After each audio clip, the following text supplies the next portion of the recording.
Hello, this is John Morin. I'm at 511 East Edgewood. Uh, I'm facing apartment 202. That's an apartment I lived in while I worked out here for quite a bit of time. Anyways, the office is over there. That building you can see off to the left there. And I was coming home one evening after work, after 5 o'clock, and I was cut across here, and as I was going up the steps I heard some people along the side of the house, and let me go from there. Here you go. Want to hold this for me? Let me get in front of the camera for once. Okay, anyways, when I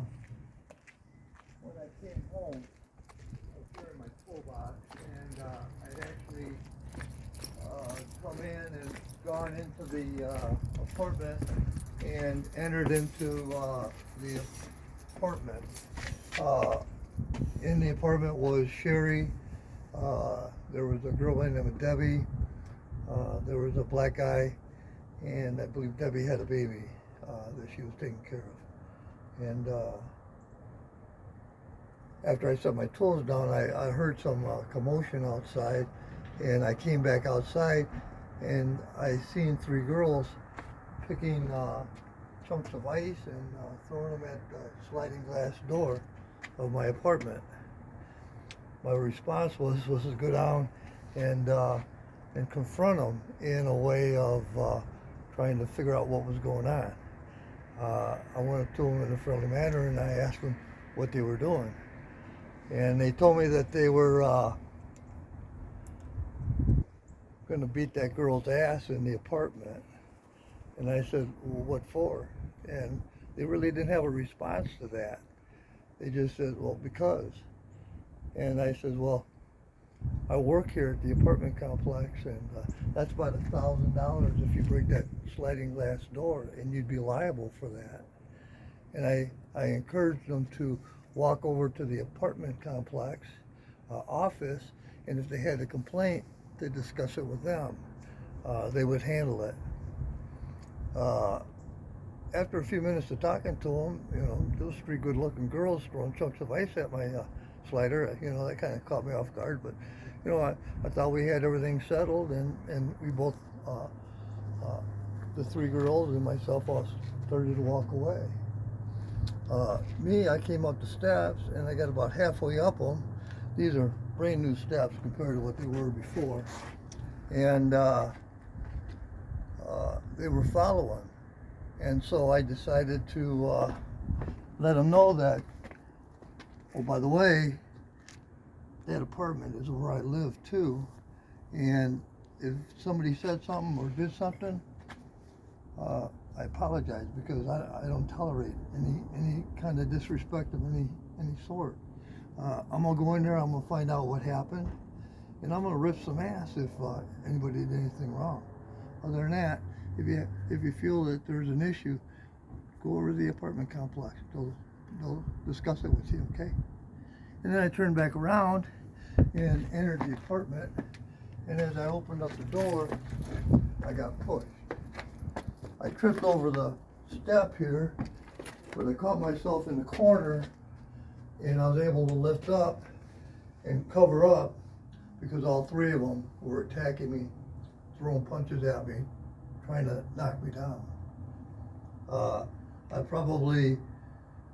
What I did is I covered my face like this, and I was ducking and dodging like that. They were hitting my hands mostly, but not my face or any part of my body. I probably withstood probably 40 or 50 punches like that.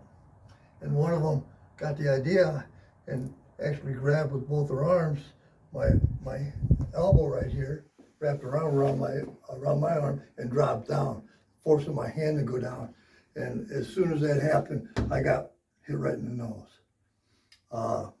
It was timed perfectly. Quickly got my hand back up, covered up. They kept punching. Probably hit me another 30 or 40 times. No real damage to me. I'm pretty solid even today at 67, the girl on the other side grabbed that arm and pulled me down, and I got hit a second time in the nose. The second time caused my knee to buckle a little bit. I was able to stand right back up and cover, and they kept hitting. They weren't going to stop until they got me down. I don't know what their intent was, how far they planned on going, but I realized that I was in trouble if they hit me anymore. So I was able to get down and time it, and I came up with a left and came across with a right. And two of them were down, crawling out the door. I could have done a lot of damage to them. I guess it was her mother that I didn't hit. She got away, she ran out the door. I let them go. I went downstairs to my apartment. Right after I got in there, the management showed up, Jim, Judy, and Tom Brewer, and they had already called the police. When the officer arrived, I had no information. Judy had told everybody that was in the apartment to leave, so I had nobody I could rely on to tell me what happened and why it happened, and I couldn't tell the officer anything. At the time, I didn't know if Sherry was Sherry or Shannon. She kind of went by both names. There was a story behind that I found out later. But after he took the little report that he took, I was going to go to urgent care, get my nose checked out real quick. He had released me. He was talking to Jim and Judy in the apartment. I got in my truck, stick shift. It was dark outside by then, winter time. I put it in the drive, and as soon as I did and let off the clutch, the cop came running out and ran right in front of my truck. I almost hit him, trying to stop me, to tell me that he discovered I had insurance, and because I had insurance, he called an ambulance. And if I tried to drive myself to urgent care, he was going to arrest me for driving impaired. That blew my mind, because why would I waste insurance on that? It's just a broken nose. My nose has been broke before from football fights and all that. So I wasn't that concerned. I wasn't concussive. I had all my wets. I just wanted to go to urgent care, get it checked out real quick. Instead, I was forced to take an ambulance. A week later, maybe less than that, I got a knock on the door. It was a Detective Gill. He was investigating the case. He was well dressed in a three-piece and had a, I think it's called a fedora maybe, hat with a feather, I think. Anyways, well dressed. So I knew he liked his clothes. Anyways, I let him in, and he was going to go over the assault. And the first thing out of his mouth was, what did I hit them two girls with? And I told him my fist. And he says, well, what the hell you do that for? What gave you the right to do that? I says, well, they were trying to beat me to death, maybe. And he said, well, don't you think you deserved it? I says, no, I can't think of doing anything that might have caused me to deserve it. He says, well, you did call them niggers, didn't you? And I says, no, I did not call anybody anything. I was very respectful towards them girls. I work at the apartment complex. I thought I could handle it in a adult manner. Unfortunately, it didn't turn out that way. Detective Gill then told me that he had dropped the charges on the two girls. That kind of surprised me, asked me if that bothered me, and I said, absolutely, it did. He then told me that the investigation was pretty much done. I did go to court when Sharon Roper was pled guilty to the charge of the assault. And when I showed up, assistant prosecutor excitedly come up and told me that it was my lucky day, that he was going to see that I got $500 before the day was over for the assault. And actually that didn't happen. I got it in the mail much later than that. But then I showed him the, I don't know, probably over $10,000 in medical bills that I incurred because of that, being required to go to the hospital instead of just urgent care like I wanted to.